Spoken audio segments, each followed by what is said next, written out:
ప్రపంచ ఆర్థిక రంగంలో భారత్ ఒక అడుగు వెనక్కి వేసింది. ఇప్పటి వరకు ప్రపంచంలోనే 5వ అతిపెద్ద ఆర్థిక వ్యవస్థగా ఉన్న ఇండియా ఇప్పుడు 6వ స్థానానికి పడిపోయింది. అసలు ఐఎంఎఫ్ నివేదిక ఏం చెప్తుంది? ఇటీవల ఐఎంఎఫ్ డేటా ప్రకారం గ్లోబల్ జీడిపి ర్యాంకింగ్లో మార్పులు వచ్చాయి. తాజా జాబితాలో టాప్ 5 దేశాలను ఒక్కసారి చూస్తే America, China, Germany, Japan, UK మొదటి 5 స్థానాల్లో నిలిచాయి. కానీ మన భారత్ $4.15 ట్రిలియన్ తో 6వ స్థానంలో నిలిచింది. అంటే బ్రిటన్ మనను దాటి ముందుకు వెళ్ళింది. నిజానికి భారత్ 2025 కల్లా జపాన్ ను దాటి 4వ స్థానంలో ఉంటుందని అందరూ అంచనా వేశారు. కానీ ఆ అంచనాలు ఇప్పుడు తలకిందులయ్యాయి. దీనికి ఒకే ఒక్క కారణం రూపాయి విలువ క్షీణించటం. అంతర్జాతీయ మార్కెట్లో డాలర్తో పోలిస్తే రూపాయి విలువ తగ్గటం వల్ల డాలర్స్ రూపంలో లెక్కించే మన జీడిపి వృద్ధి నెమ్మదించింది. దీని వలన మన ర్యాంకింగ్ ప్రభావితమైంది. అయితే కంగారు పడాల్సిన అవసరం లేదు.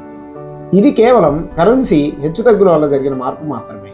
ఇన్ని ఒడిదుడుకులు ఉన్నప్పటికీ భారత ఆర్థిక వ్యవస్థ వేగంగా అభివృద్ధి చెందుతున్న దేశాల్లో ఇప్పటికీ ఒకటిగా ఉంది. నిపుణుల అభిప్రాయం ప్రకారం రాబోయే రోజుల్లో భారత్ తిరిగి తన స్థానాన్ని దక్కించుకోవడమే కాకుండా టాప్ 3 దిశగా దూసుకుపోయే అవకాశం ఉంది. త్వరలో మన భారత్ మళ్ళీ తన పూర్వ వైభవాన్ని సంతరించుకుంటుందని ఆశిద్దాం.